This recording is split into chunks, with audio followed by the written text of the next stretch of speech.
व्यासपीठावर उपस्थित मान्यवर व माझ्या मित्रमैत्रिणींनो, भगवान श्रीकृष्णाच्या शब्दात सांगायचं म्हटलं तर यदा यदा हि धर्मस्य ग्लानिर्भवति भारतम अभ्युत्थानं धर्मस्य तदात्मनं सृजाम्यहम्.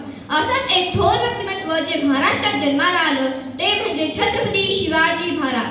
प्रतिपच्चंद लेखी व वर्धिष्णु विश्ववंदिता शासून शिवस्यैषा मुद्रा भद्राय राजते. जिथे जिथे शिवभक्त उभे राहतात तिथे बंद पडते भल्या भल्यांची मती. जिथे जिथे शिवभक्त उभे राहतात तिथे बंद पडते भल्या भल्यांची मती. अरे मरणाची कोणाला भीती, आदर्श आमचे राजे शिवछत्रपती, आदर्श आमचे राजे शिवछत्रपती. नमस्कार, मी कुमारी ईश्वरी गोवर्धन कदम, शिवरत्न स्कूल इयत्ता 6वी ची विद्यार्थिनी आपल्यासमोर विषय मांडत आहे, शिवराय नसते तर. छत्रपती शिवाजी महाराज म्हणजे कोण? छ 36 हत्तीचे बळ असणारे, त्रस्त मुलांना करणारे, परत न फिरणारे, तिन्ही जगात जाणणारे, शिस्तप्रिय, वाणिज्यतीस, जिजाऊंचे पुत्र, महाराष्ट्राची शान, हार न मानणारे, राज्याचे हितचिंतक, जनतेचा राजा म्हणजे छत्रपती शिवाजी महाराज. मित्रांनो, छत्रपती शिवाजी महाराज होते म्हणून आजपर्यंत महाराष्ट्रात कोणकोणते बदल घडले हे तर आपण पाहिलंच आहे. पण जर शिवराय नसते तर, जसे सूर्यनारायण जर उगवले नसते तर आकाशाचा रंगच समजला नसता, तसेच जर छत्रपती शिवाजी महाराज जन्मलेच नसते तर हिंदू धर्माचा अर्थच समजला नसता. स्वराज्य ही संकल्पनाच अस्तित्वात आली नसती. जर महाराज नसते तर माझ्या महाराष्ट्राची व देशाची काय परिस्थिती असली असती? हा प्रश्न देशाच्या सामाजिक व भौगोलिक दोन्ही परिस्थितींबद्दल अनेक बदल सांगणारा आहे.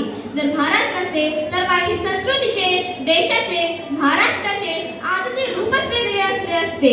300 वर्षाची मुघली, गुलामी व इतर युरोपियन सत्तांचा उपद्रव देशाला विनाशाकडे घेऊन जाणारा ठरला असता. जर शिवराय नसते तर आजही आपल्याला ब्रिटिशांच्या गुलामगिरीत खितपत पडावं लागलं असतं. स्वराज्य हा शब्दही ऐकायला मिळाला नसता. परवा स्वित्झर्लंडच्या झुरिच मध्ये जगातल्या सर्व उत्तम किल्ल्यांचं प्रदर्शन भरलेलं. जगातले सर्व उत्कृष्ट किल्ले त्या प्रदर्शनात मांडलेले. चीन, युरोप, रशिया अशा सर्व देशांचे उत्तम किल्ले त्या प्रदर्शनात मांडलेले. यात सर्वात उत्कृष्ट ठरला तो म्हणजे माझ्या राजाचा राजगड किल्ला. जगातल्या सगळ्या अभियंत्यांनी शिवाजी महाराज नावाच्या अभियंत्याला मुजरा केला.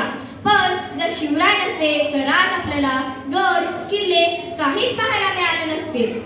महाराष्ट्रातली पहिली जमीन मोजणी केली ती छत्रपती शिवाजी महाराजांनी.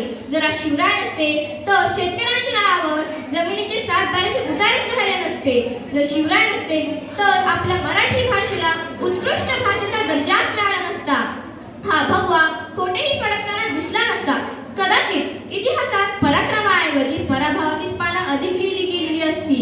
म्हणून शिवराय हे फक्त इतिहास नाहीत, ते प्रेरणा आहेत, प्रत्येक मराठी माणसाचा श्वास आहे. जर शिवराय नसते तर ना इतिहास घडला असता, ना मराठी माणसाच्या शरीरात श्वास उरला असता. जर छत्रपती शिवाजी महाराज नसते तर हिंदू धर्म, स्वराज्य, संस्कृती, महाराष्ट्र हे सर्व काही आदिलशाही व निजामशाही यांच्या आक्रमणाखाली नष्ट झालं असतं. मराठी साम्राज्य, हिंदवी स्वराज्य, धर्म, संस्कृती, महाराष्ट्र हे सर्व काही उद्ध्वस्त झालं असतं. असे म्हणतात, निश्चयाचा महामेरू बहुजनासी आधारू, अखंड स्थितीचा निर्धारू, श्रीमंत योगी.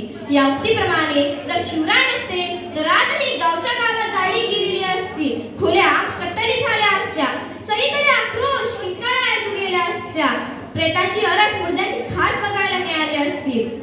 अंगणातली तुळस गोठ्यातली काय, अंगणातली तुळस गोठ्यातली काय आणि घरातली माय यांच्यावर जर कोणी वाकडी नजर टाकली तर त्याची गय केली जाणार नाही, असे संस्कार देणार जर छत्रपती शिवाजी महाराज महाराष्ट्रात नसते तर आज माझ्या महाराष्ट्राची काय परिस्थिती असली असती हे न सांगितलेलं बरं. शेवटी मला असे म्हणावेसे वाटते, स्थापने हिंदवी स्वराज्य आपुले, शौर्याने लिहिली इतिहास गाथा. स्थापने हिंदवी स्वराज्य आपुले, शौर्याने